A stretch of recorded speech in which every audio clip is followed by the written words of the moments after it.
三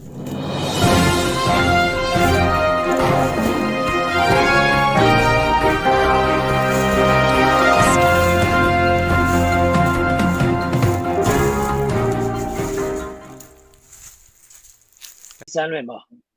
ရိုဟင်ဂျာလွတ်မြောက်ရေးညွန့်ပေါင်းဖွဲ့ပူးတဲ့တူတောင်တူဖြစ်ပါတယ်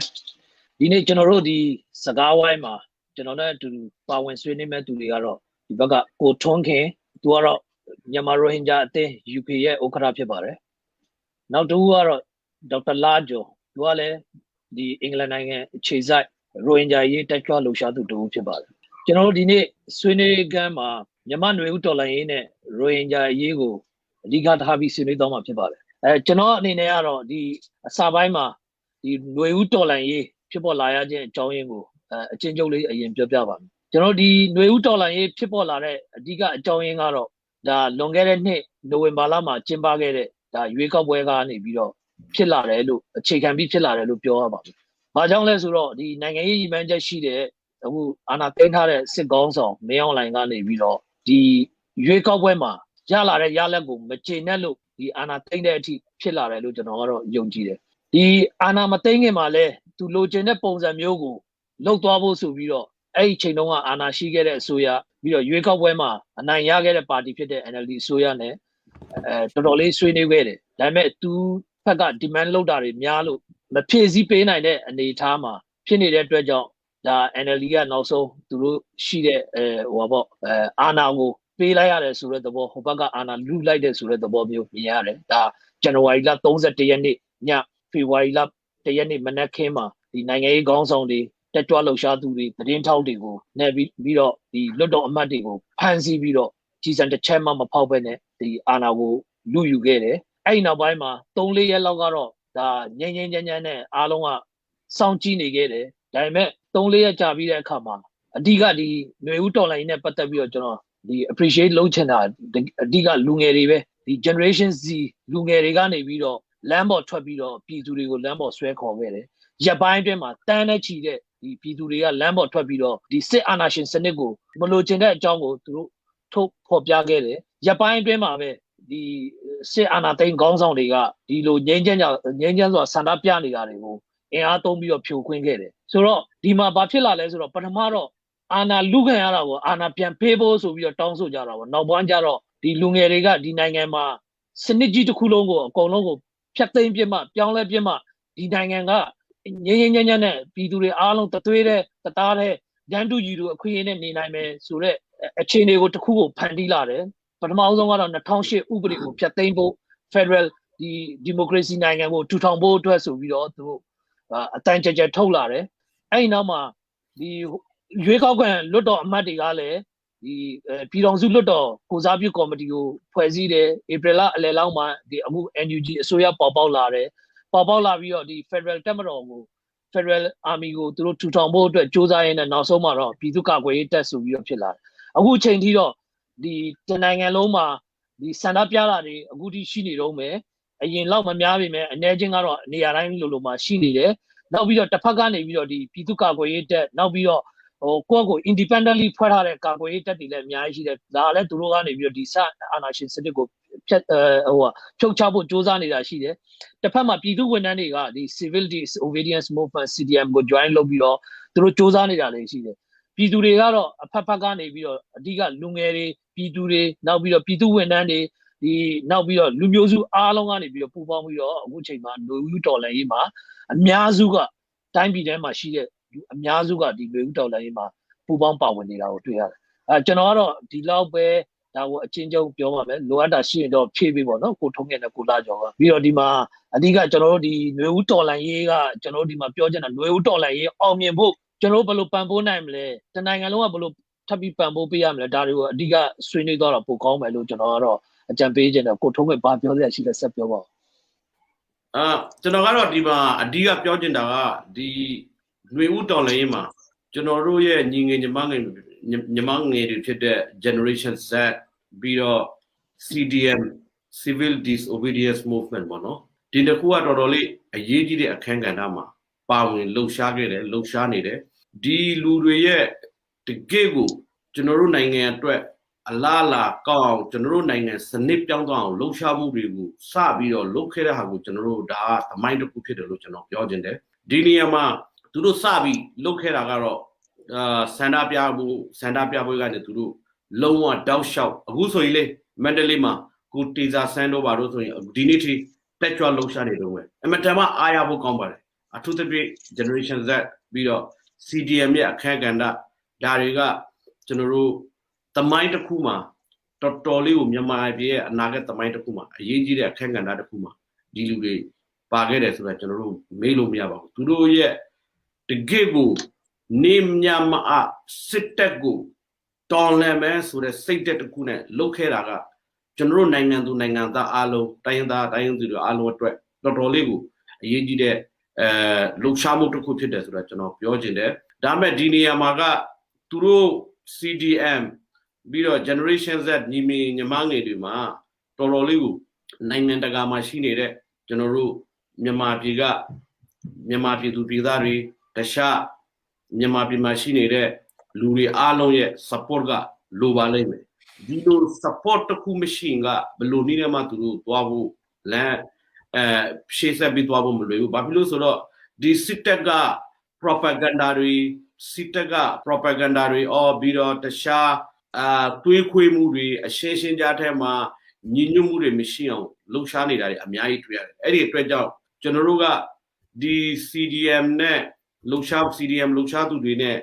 Gizeta Ning in the Mangigu, General Alonga, Belomio Sitek go, Tonland Yama, General Ninin and Loluyam, Pupambi Lopo, Yiji Desura, General Talang with Yojin there, not to Kujaro, a Pie Nangatagama Shine there. Nangatagama Shine them Yama ye Loksha to be Alon Male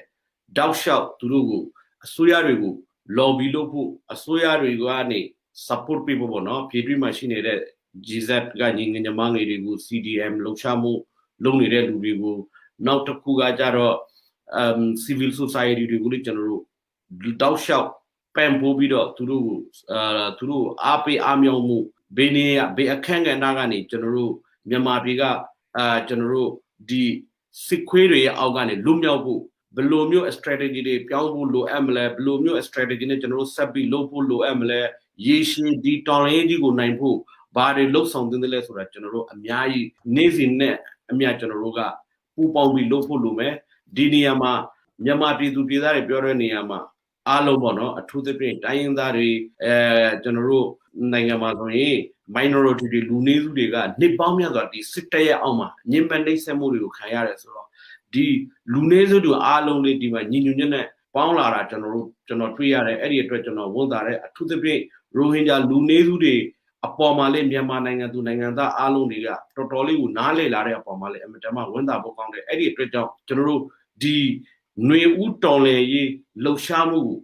General, Shesabi, the Sequerio, Belonio. Pobido Aka General Tonlemes, Reha, General Nazine Amia, Nibu Harris, Webido, Lotin there, Pupambi, Piedrin Pipa, Iazuri, Alo Pambi, Lopolure, Elo Jama General, D. Tonlegiga, Maneta Tabaga Pima, General Minaro, the Sitaga General Bonian to Pity Allo, General Alo Bonian to Taito Deniama, General Nange and Naga Alo. Myolinja Takushi, Federal, Piton Su, General, the Gigu, Tolaneniama, the Bonian to General, Pupambi loaded Niama, General, Pupambi loaded Sureniama, Nangandagama Shini, General Nangandu Nangatari, Pedri Machine, Yepe Apoesi, Bido Tasha, Society Bonzo Movia, Elo Society, Alongani, Pupambi Pabu, Babilu General. Tiny that the Tonley, a digger general, but General Tonley, General Tonlanida, the Seque Bonyandu, the Sequeria, Nipamia da Turuma, Mahabu Hari Bowson Chile, Turuga, Ninamushi, Arago, Queb Lide, Tuique Oshamudi loaded, Turuga, Unity, a mere Teonetia Pounsibu to Malulabu, editor General Nangamaku, Pounsi Mutakuga, Amatama Atonde, Pata Bonzo, Dumio Bonzo, Tatare, di Tonlegu, Takareu. Pupambi lonely that we are Eraribu, Chasibu, a mere low Sitaga, low shani, a little rutare, through lowly low, Eddie Harry, General the Ditabi, General lower the Tonleo, Nazi name Generoga, monitor low with Generoga, Pupombi Loame, a strategy release we ame, Generoga Manade, the Tonlady, General attract, General Anage, Generation Bono, Lame, Music attract, General attract, a JG Sompede, Titakada General di Tonlego, Manabusui, General Lame Music, a colo, Sipene Alma, Sikwe Alma, Young Widow, General Nine, Amatama, Social Moodine, General. Riga Pinemu Oma, yes, as I can, pepper says general Cambodia, the Ella general Pupon we look at this with a heart, general Piogine, Pupon we look the Niamale, general Tindaro, Abule Shibare, she said village general, below Nina Pupon we lower Mele, below general Apimele, general Buha Bonzo, general, shoot on any local look at this, general Kudo Piogima. ကိုလာတော့ပြောပါဦး ကျွန်တော်အရေးကြီးတဲ့အချက်နှစ်ချက်ကိုကျွန်တော်ဒီကိုတုံးခင်ဆွေးနွေးသွားတဲ့အချက်နှစ်ချက်ပေါ့နော်အဲ့မှာနည်းနည်းလေးဖြည့်ဆွဲပြီးတော့ပြောချင်တာကကျွန်တော်တို့ CDM movement ရဲ့ Generation Z ရဲ့လှုပ်ရှားမှုပေါ့နော်ဒီဘယ်လောက်ထိတကဘာ international community အတွက်ဘယ်လောက်ထိ role model ဖြစ်သွားလဲဆိုရင်ကဘာသတင်းစာကြီးကြီးတွေမှာဒီခေါင်းစဉ်အနေနဲ့ပေါ့နော် Generation Z ကဘယ်လောက်ရှိတက်တိရှိဘယ်လောက်ထိ creativity ပေါ့နော်သူတို့ရဲ့ creativity ကိုသုံးပြီးတော့ဘယ်လောက်ဒီစစ်တက်ကိုအမြင့်ပြည့်ခြေမုံသွားအောင်ဘလို့တောင်းလန်နေလဲလှုပ်ရှားနေတယ်ဆိုတာကိုသတင်းစာကြီးကြီးတွေမှာ articles တွေဆောင်းပါးတွေကိုကျွန်တော်ဖတ်ရတယ်နောက်ပြီးတော့ CDM ရဲ့ power ပေါ့နော် CDM ဘယ်လောက်ထိ powerful ဖြစ်သွားတယ်ဆိုရင်ဒီ CDM ကို Nobel လာမဲ့ဒီနေ့ပေါ့နော်ဒီနေ့မှာ Nobel Prize အတွက် propose လုပ်ထားတယ်ပေါ့နော်နော်ဝဲနိုင်ငံကဒီဆရာပေါ့နော်ဒီ professor ကြီးတွေကသူတို့ဒီ CDM ရဲ့ power CDM ရဲ့ effect ပေါ့နော် impact ဗမာပြည်မှာဘယ်လောက်ထိဖြစ်သွားလဲဆိုရင်ဒီ CDM ကို Nobel Prize ပေးဖို့အတွက် propose လုပ်ထားတာရှိတယ်ဒီ Generation Z ကဒီ Generation Z ရဲ့ဒီຫນွေဦးတောင်းလည်ရင်အောင်မြင်ဖို့အတွက်အရေးကြီးတဲ့အချက်တစ်ချက်ကဘာလဲဆိုရင်ဒီ informers ပေါ့နော်ဒီစစ်တပ်ကပတ်စံတန်းနဲ့ရှိပြီးတော့သုံးပြီးတော့တန်းနဲ့ရှိပြီးတော့သုံးတယ်သုံးပြီးတော့ informers တွေကိုနေရာတိုင်းမှာသူတို့ထည့်ထားတယ်ပေါ့နော်အဲ့ဒီဟာအတွက်ဒီ informers တွေကို Generation Z တွေကတော်တော်တတိထားရမယ်ဘာဖြစ်လို့ဆိုတော့ကျွန်တော်တို့ရိုဟင်ဂျာတွေကို genocide လုပ်တာရိုဟင်ဂျာ community တခုလုံးဖျက်ဆီးလိုက်တာကဒီ informers တွေကိုသုံးပြီးတော့သူတို့ပတ်စံတန်းနဲ့ရှိပြီးတော့သုံးတယ် informers တွေကိုသုံးပြီးတော့ဒီ community ထဲမှာဒီ community ထဲမှာရှိနေတဲ့ activist တွေ community ထဲမှာရှိနေတဲ့ဒီ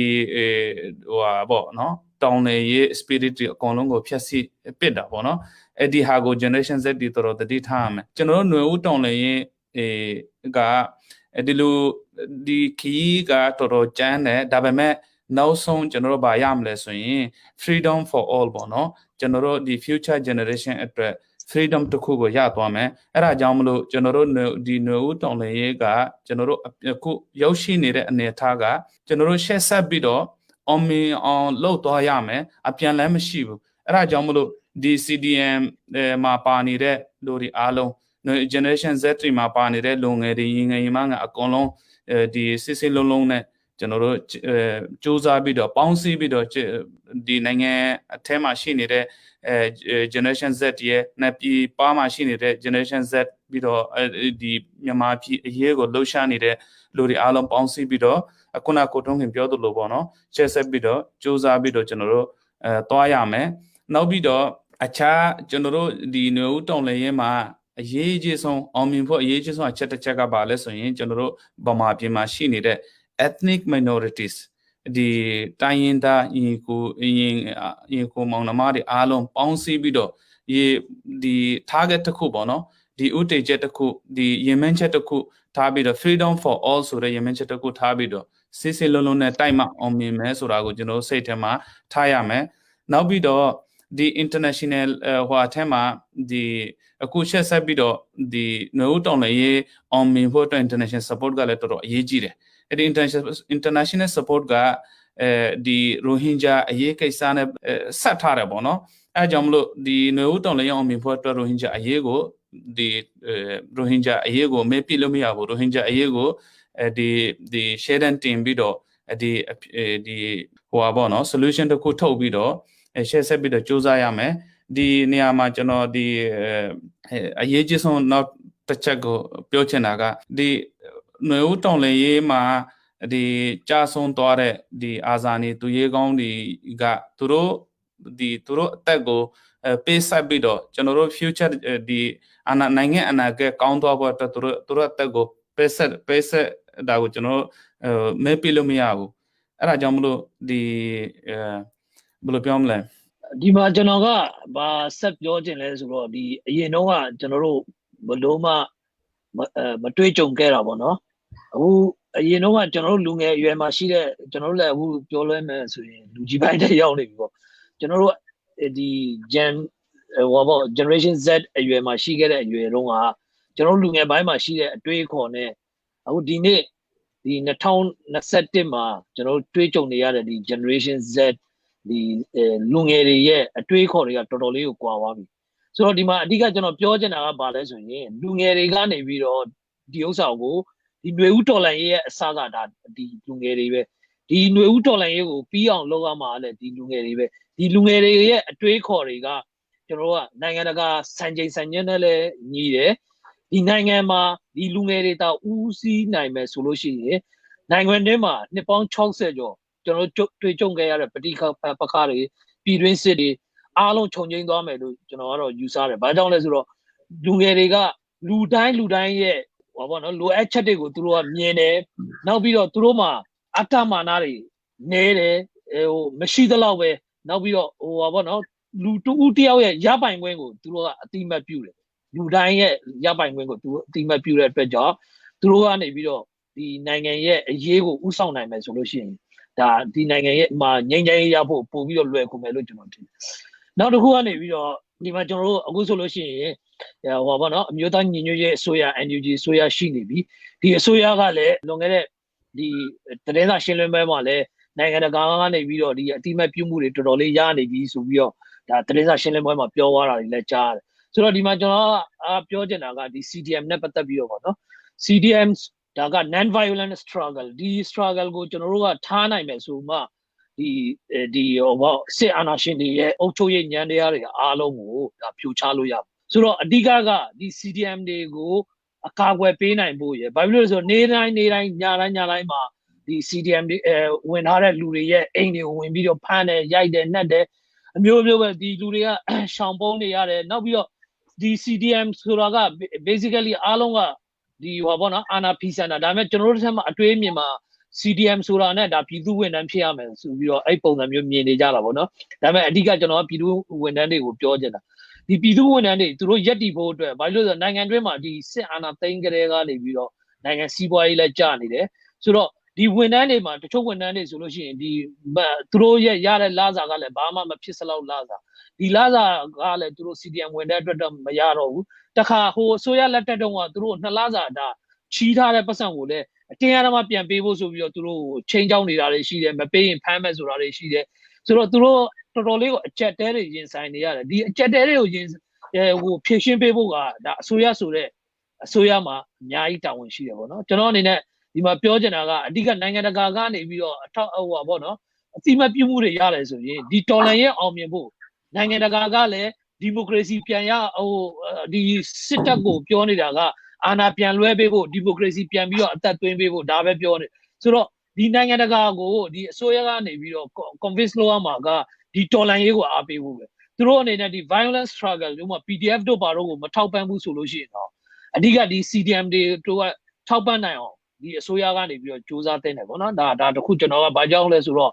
ဒီတော်လှန်ရေးအောင်မြင်ဖို့ကဒီ CDM ကအမတန်ကိုအရေးကြီးတယ်အဲဒါကြောင့်ဒီအစိုးရအနေနဲ့ဘာကြောင့်လဲဆိုတော့နိုင်ငံတွင်းမှာစီးပွားရေးကျနေတဲ့အချိန်မှာခရိုနီတွေကလည်းဘယ်ခရိုနီကမှဒီတော်လှန်ရေးကိုအားပေးတာမရှိဘူးခရိုနီတွေအားလုံးကအခုဒီစစ်တပ်နဲ့ပဲသူတို့ဘလို့ပြည်သူတွေကိုဂုတ်သွေးဆုပ်လို့ရမလဲဒါပဲချောင်းနေတာလေဆိုတော့ပြည်သူချင်းကူညီလို့ဒီ CDM ကရေရှည်မှာကအားကောင်းဖို့အလားလာမရှိဘူးအဲ့တော့နိုင်ငံတကာရဲ့အကူအညီတွေဒီတော်လှန်ရေးမှာရလာအောင်အစိုးရအနေနဲ့စူးစမ်းတဲ့နေဆိုတော့ကျွန်တော်ဒါကြံပေးချင်တာပေါ့တခါဒီမှာကျွန်တော်တို့ကဒီ Rohingya issue ကဘယ်လောက်ထိအရေးကြီးလဲဆိုတာလဲကျွန်တော်တို့အနေနဲ့ဒီမြန်မာပြည်သူတွေကိုနည်းနည်းလေးပြောပြတဲ့ဒီဒါနဲ့ပတ်သက်ပြီးတော့ကိုထုံးမြင့်နည်းနည်းဆက်ပြောပါဦးဒီနေရာမှာကျွန်တော်ပြောချင်တာကတော့ဗောနော်အဓိက အခုကျွန်တော်တို့က National Unity Government လို့ခေါ်တဲ့အမျိုးသားညီညွတ်ရေးအစိုးရတော့ရှိလာပြီနိုင်ငံတကာမှာကျွန်တော်တို့ရိုဟင်ဂျာလူမျိုးတုံးတပ်ဖြတ်လူမျိုးတုံးတပ်ဖြတ်မှုနဲ့ပတ်သက်လို့ဒီနေရာမှာနိုင်ငံတကာမှာ case တွေရှိတယ် ICJ မှာရှိတယ် ICC မှာရှိတယ်ကျွန်တော်တို့ Argentina မှာဆွဲထားတဲ့ case တွေရှိတယ်အဲ့လိုအရေးကြီးတဲ့အခန်းကဏ္ဍကဘာဖြစ်လို့လဲဆိုတော့ဒီဟာကိုကြည်ကြပ်ပြီးဒီ justice လို့ခေါ်တဲ့တရားမျှတမှုရဖို့အတွက်ရိုဟင်ဂျာတွေနဲ့ပတ်သက်လို့ဒီမှာ case တွေ၃ခုရှိနေတယ်အဲ့ဒီ case တွေရဲ့တရားမျှတမှုရဖို့ကဘာဖြစ်လို့လုပ်တာလဲဆိုရင်ဒီစစ်တပ်ကရိုဟင်ဂျာလူမျိုးတုံးတပ်ဖြတ်မှုကိုလုပ်ခဲ့တယ်အဲ့ဒီမှာအစိုးရကလည်းလုံးဝကိုလက်ယူရှိခွင့်ပြီးတော့အဲ့ဒါကိုအကာအကွယ်ပေးခဲ့တာပေါ့နော်2019နောက်ပိုင်းမှာအဲ့လိုအနေထားမှာဒီမှာကစစ်တပ်ရဲ့ impunity လို့ခေါ်တဲ့ကင်းလွတ်ခွင့်သူတို့ဘာမဆိုလုပ်မယ်သူတို့ဘာမဆိုလုပ်ပြီးတော့သူတို့အပြစ်ပေးမှုဆိုတာသူတို့မှလုံးဝမတွေ့ရဘူးအပြစ်ပေးမှုလည်းမရှိဘူးဆိုတော့နိုင်ငံတကာကစစ်တပ်ကိုသူတို့ရဲ့ accountability လို့ခေါ်တဲ့သူတို့လုပ်ခဲ့တဲ့ဟာပေါ်မှာသူတို့ကိုaction ယူမယ်ပေါ့နော်အဲ့ဒါနဲ့ဒီ case တွေမှာနိုင်ငံတကာ support ရှိတယ်ဒီနေရာမှာအရေးကြီးတာကကျွန်တော်တို့ NUG အစိုးရတစ်ခုဖြစ်လာပြီဆိုတော့ဒီအစိုးရအနေနဲ့အခုစစ်တပ်ကရိုဟင်ဂျာမကဘူးကျွန်တော်တို့ရန်ကုန်မှာရှိနေတဲ့မန္တလေးပြည်မမှာရှိနေတဲ့စကိုင်းတိုင်းအခုကျွန်တော်တို့ဂျီဇက်ညီငယ်တွေကိုမဟုတ်မတရားတပ်ဖြတ်မှုတွေလုပ်နေတယ်ပြီးတော့ CDM သမားတွေကိုရိုက်တပ်ဖြတ်ပြီးတော့သူတို့ကိုလည်းထောင်တွေမှာ torture နေကြတယ်ဒီဟာတွေအတွက်ဒီစစ်တပ်ကပထမဆုံးအာဏာသိမ်းရအောင်သူတို့ကဘာမှမဆိုလုပ်လို့ရတယ်သူတို့မှာ mentality တစ်ခုရှိတယ်ငါတို့တိုက်ရင်တက်မယ်ဖြတ်ရင်ဖြတ်မယ်ဘယ်သူမှကိုယူဆိုင်စရာမလိုဘယ်သူမှကိုသူတို့ဘာမှလုပ်လို့မရဘူးအဲ့ဒါကြောင့်နိုင်ငံတကာကစစ်တပ်ရဲ့ impunity လို့ခေါ်တဲ့သူတို့ကတပ်ကင်းလေးခွင့်ကိုမရအောင်သူတို့အဲ့ဒါကိုရက်တက်အောင်အဲ့ဒါကြောင့်ဒီ case တွေလုပ်နေရခြင်းဖြစ်တယ်ဒီ case တွေမှာ NUG အစိုးရအနေနဲ့ရိုဟင်ဂျာလူမျိုးတို့တပ်ဖြတ်မှု case တခုလေးဖြစ်တဲ့ ICJ မှာအဲ့ဒါကိုအတိအမှတ်ပြုဖို့လိုအပ်လိမ့်မယ်နောက်တစ်ခုကျတော့နိုင်ငံတကာမှာရိုဟင်ဂျာ issue ကဘာဖြစ်လို့နိုင်ငံတကာအာယုံဆိုင်တယ်လဲဆိုတာကိုလေကျွန်တော်တို့သိဖို့လိုတယ်ဘာဖြစ်လို့လဲဆိုတော့ကျွန်တော်တို့နိုင်ငံမှာပြည်မတွေမှာအခုဆိုရင်ကျွန်တော်တို့ GZ ကညီငယ်ညီမငွေတွေ CDM လှုပ်ရှားမှုတွေလုပ်နေတဲ့လူတွေကိုကျွန်တော်တို့တွေ့နေရပြီညတကောင်ရဲ့နေ day time ပေါ့နော်နေ့လေမာရောင်ညဒီလိုစစ်တပ်ကနေ့စီနဲ့အမျှပေါ့နော်ဒီလိုရန်ကုန်မြို့လိုမြို့ကြီးတွေမှာတော့အိမ်တွေကိုလာပြီးတော့မဟုတ်မတရားသူတို့ကိုလို့ညင်ပန်နှိပ်စက်ပြီးတော့သူတို့ဖမ်းဆီးသွားတယ်ဖမ်းဆီးပြီးတော့ဒီညခေါ်ရတယ်နောက်တနေ့မနေ့အလောင်းပေးတယ်ဒီလိုမျိုးတွေကကျွန်တော်တို့ရိုဟင်ဂျာလူမျိုးတွေအတွက်နေပေါင်းများစွာရှိနေပြီကျွန်တော်တို့ခံခဲ့ရတာအခုမှရန်ကုန်မန္တလေးတွေမှာကျွန်တော်တို့တွေ့ရတာအဲ့ဒါကြောင့်ဒါကစစ်တပ်ကအားရတာအာဏာသိမ်းတယ်ဆိုတာလေစစ်တပ်ကအားရလို့သူတို့ဘာမဆိုလုပ်နိုင်တယ်သူတို့မှဒီလို confident တစ်ခုရှိတယ်အဲ့ဒါကြောင့်စစ်တပ်ကိုအမြင့်ပြတ်ဖြေရှင်းမှုကျွန်တော်တို့ impunity လို့ဆိုတဲ့ကင်းလေးခွင့်သူတို့ရဲ့ကင်းလေးခွင့်ကိုကျွန်တော်တို့ပိတ်ဖို့လိုအပ်မယ်အဲ့ဒီအတွက်နိုင်ငံတကာရဲ့ action လို့တယ်နိုင်ငံတကာ action လုပ်တဲ့နေရာမှာဒီလို justice case တွေကို support လုပ်ဖို့လိုလိမ့်မယ် NUG အစိုးရအနေနဲ့နောက်တစ်ခုက NUG အစိုးရအနေနဲ့ဘာဖြစ်လို့ပို့ပြီးလိုအပ်တယ်ဆိုတာနိုင်ငံတကာရိုဟင်ဂျာ issue ကိုတော်တော်လေးကိုယူဆိုင်တယ်ဆိုတာလူမျိုးတို့တပ်ဖြတ်မှု case တွေလို့ຫນွေဦးတော်လည်းမှာအခုကျွန်တော်တို့တွေ့နေရပြီຫນွေဦးတော်လည်းဟာနဲ့ရိုဟင်ဂျာဟာနဲ့ပေါင်းလိုက်ရင်ဒီစစ်တပ်ကဘလောက်ထိလုတ်ခဲ့လဲဆိုတာရိုဟင်ဂျာကိုဆိုရင်ထောင်ထဲရှိပြီးတပ်ဖြတ်ခဲ့တာတောင်းထဲရှိပြီးတပ်ဖြတ်ခဲ့တာအဲ့လိုဟာတွေကဟိုဘက်ကိုဘင်္ဂလားဒေ့ရှ်ကိုရောက်သွားတော့ဒီ document တွေအကုန်ရှိထားပြီးသားဒါမဲ့ဒီຫນွေဦးတော်လည်းမှာတပ်ဖြတ်မှုခံရတဲ့လူတွေအတွက်ဆိုရင်ဒါတွေကပို့ပြီး live တွေ video တွေတင်ပြီးတော့အထောက်အထားတွေအများကြီးရှိတယ်ဒီအထောက်အထားတွေသိမ်းဖို့လိုတယ်အဲ့ဒီအထောက်အထားတွေသိမ်းပါပြီး NUG အစိုးရအနေနဲ့2019 February ကဖြစ်ခဲ့တဲ့ဒီလိုcrime တွေမဟုတ်ဘူးရာဇဝတ်မှုတွေမကသေးဘူး2010နောက်ပိုင်းမှာလုပ်ခဲ့တဲ့ရာဇဝတ်မှုအားလုံးကို UN fact finding လို့ခေါ်တဲ့ကုလသမဂ္ဂအချက်လက်ရှာဖွေရေးအဖွဲ့ကနေလုပ်ထားတဲ့ပုံစံအထိုင်2017ကနေလုပ်ခဲ့တဲ့ဒီလိုကျွန်တော်တို့ကရှင်ညီကိုတွေညီမတွေကိုမဟုတ်မတရားတပ်ဖြတ်မှုတွေလုပ်လာတဲ့2017နောက်ပိုင်းမှာခရင်ရှမ်းမွန်ရခိုင်မှာဆိုရင်လေ2018နောက်ပိုင်းမှာအများကြီးရှိလာတယ်အဲ့လိုကြတော့ဒီဟာတွေကိုကျွန်တော်တို့ကဒီစစ်တပ်ကို justice ဆိုတဲ့တရားမျှတမှုရဖို့ဒီ case တွေကိုအားပေးဖို့လိုမယ်ဒီ case တွေကိုအားပေးဖို့က NUG အစိုးရအနေနဲ့လူမျိုးတို့တပ်ဖြတ်မှုဖြစ်တဲ့ဟာတခုကိုအသိအမှတ်ပြုဖို့လိုပါလိမ့်မယ်နောက်တစ်ခုကရိုဟင်ဂျာအပေါ်မှာရှားခဲ့တဲ့ policy တခုလေကျွန်တော်တို့တွေ့ရတော့အမတမဝန်တာကောင်းပါတယ်ဒီ policy ကကောင်းမယ်ဆိုပေမဲ့ရှင်းရှင်းလင်းလင်းတော့မတွေ့ရဘူးဘာဖြစ်လို့ဆိုတော့ကျွန်တော်တို့မြန်မာပြည်က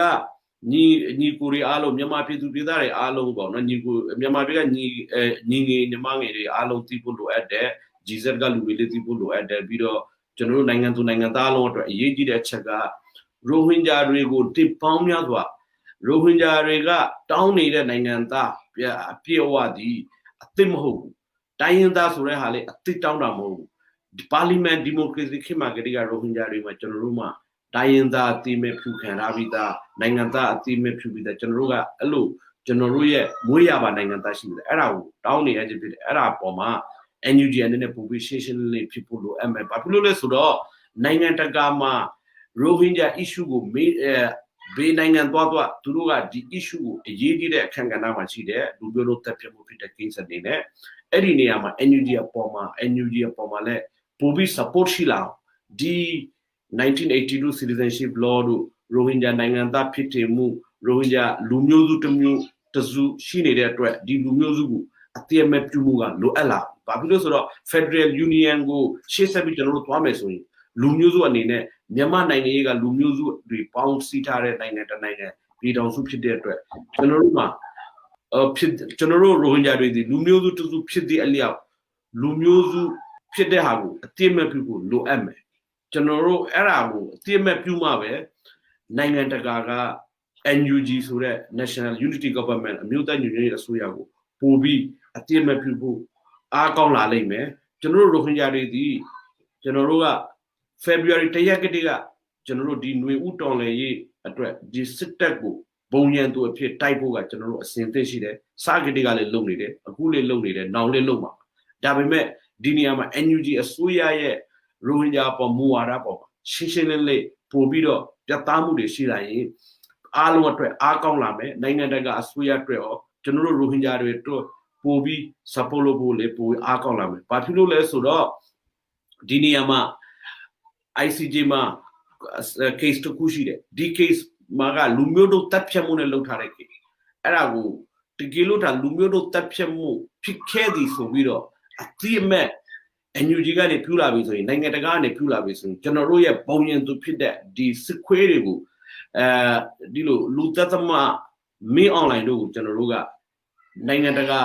ကျိုးစီပေါ်မှာတင်ဖို့ကျွန်တော်တို့အများကြီးအခွင့်ကောင်းတွေရှိလာလိမ့်မယ် ICC မှာလည်း case ရှိပြီးသား ICJ မှာလည်း case တခုရှိပြီးသားအဲ့လို genocide ဆိုတဲ့လူမျိုးတို့တပ်ဖြတ်မှုတခုဖြစ်လာခဲ့အတိအမဲ့ပြုလိုက်တာနဲ့ဒီမှာကကျွန်တော်တို့မှာအများကြီးနိုင်ငံတကာရဲ့ action တွေကြည့်လာမယ်အဲ့ဒီအပေါ်မှာစစ်တပ်ရဲ့အဓိကအရင်ဖြစ်တဲ့ဒီလိုအဓိကစစ်တပ်ရဲ့အဓိကလိုအပ်ချက်ဖြစ်တဲ့နိုင်ငံတကာကနေငွေကြေး fund ဘာလို့ဆိုတော့ပတ်စံမရှိသူတို့ဘာမှလုပ်လို့မရဘူးနိုင်ငံတကာ community တွေကအခုဆိုရင်လည်းဖြတ်ထောက်နေပြီသူတို့ support လုပ်မဲ့ဟာတွေ community တွေအများကြီးဖြတ်ထောက်ထားတယ်ပြီးတော့စစ်တပ်ပိုင်းတဲ့ community တွေကိုလည်းနိုင်ငံတကာနေသူတို့ကို financial card တွေလုပ်နေငွေကြေးသူတို့ထောက်ပံ့မှုရှိမှာမဟုတ်ဘူးစီးပွားရေးမလုပ်တော့အဲ့လိုကြတော့ပိုပြီးရှိလာရင်ဒီစစ်တပ်ကပတ်စံမရှိဘူးဆိုရင်သူတို့ရေရှည်တည်မြဲဖို့လိုမှာမလွယ်တော့ရေရှည်တည်မြဲဖို့မရှိရင်ဒီကျွန်တော်တို့လုံနေတဲ့တောင်ရေးဘက်ကနေကျွန်တော်တို့နိုင်ဖို့အများကြီးအားကောင်းလာမယ်အဲ့ဒီအတွက်ကြောင့်ကျွန်တော်ထင်တာကတော့ NUG အစိုးရအနေနဲ့ရိုဟင်ဂျာ issue နဲ့တခြားအဲ့လိုပေါ့နော်လူရာဇဝတ်မှုကျူးလွန်မှုတွေကိုအတိအမဲ့ပြုဖို့အရေးတကြီးလိုအပ်တယ်ရိုဟင်ဂျာပေါ်မှာလူမျိုးတို့တပ်ဖြတ်မှုနဲ့ရိုဟင်ဂျာကလူမျိုးစုနဲ့နိုင်ငံသားဖြစ်တယ်မှုရှင်းရှင်းလင်းလင်းသူတို့ကိုပြောဖို့လိုတယ်အဲ့ဒီအချိန်မှာတကဘာလုံးကရောကျွန်တော်တို့မှာဆိုရင်နိုင်ငံတကာမှာOIC လို့ခေါ်တဲ့ Organization of Islamic Cooperation နိုင်ငံပေါင်း59နိုင်ငံရှိတယ်ဒီနိုင်ငံတွေကလည်းရိုဟင်ဂျာ issue ကိုမွတ်စလင် issue မို့လို့မဟုတ်ရိုဟင်ဂျာတွေဒီလူမျိုးတို့တပ်ဖြတ်မှုခံတယ်ဆိုပြီးတော့ဒီလိုအစိုးရတွေကလည်းအများကြီး support လုပ်တယ်ဒီ case တွေပေါ်မှာအဲ့ဒီအချိန်မှာ NUG အတွက်ပို့ပြီးအားကောင်းလာမယ်ကဘာပေါ်မှာရှိနေတဲ့နိုင်ငံပေါင်းစုံကနေဒီလို NUG ကိုထောက်ခံလေးရှိလာမယ်တစ်ဖက်ကစစ်တပ်ကိုစစ်ခွေးတွေကိုလည်းမဟုတ်မတရား ဒီလိုပေါ့နော်စစ်တပ်နဲ့NUG နဲ့ပတ်သက်တဲ့မူဝါဒနဲ့ပတ်သက်လို့တော့ကျွန်တော်ပြောပြပါပြီအခုဒီအပေါ်မှာထပ်ပြီးကိုလာကြော်လုံးနဲ့ဆွေးနွေးပါလို့ကျွန်တော်ပြောချင်တယ်ဟုတ်ကဲ့ကိုတုံးခင်ကတော်တော်များများဆွေးနွေးပြီးသွားပြီပေါ့နော်ဒီမှာပြောစရာတိတ်တော့မရှိဘူးလို့ထင်တယ်ဒါပေမဲ့ဟိုထပ်ပြီးတော့နည်းနည်းလေးဟိုဆွေးနွေးမယ်ဆိုလို့ရှိရင်ဒီ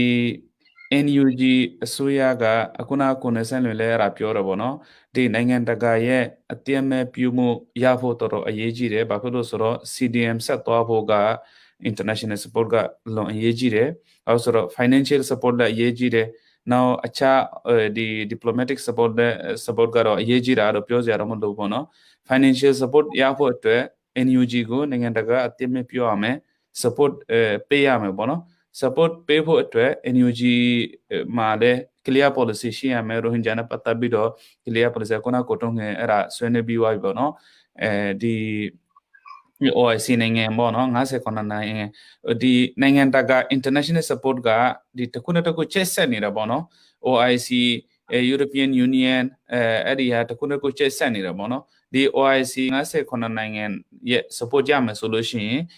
European Union support ရဖို့လွယ်သွားပြီပေါ့နော်အဲ့ဒါကြောင့်မလို့ NUG အစိုးရကဒီရိုဟင်ဂျာအရေးနဲ့ရိုဟင်ဂျာအရေးကိုပေါ့နော်ဒီ justice ရိုဟင်ဂျာအရေးမှာအဓိက3ခုရှိတယ်ပေါ့နော်နံပါတ်1က justice ပေါ့ရိုဟင်ဂျာတွေလူမျိုးတုံးတပ်ဖြတ်ခြင်းခံရတဲ့ဟာကို justice ပေးရမယ်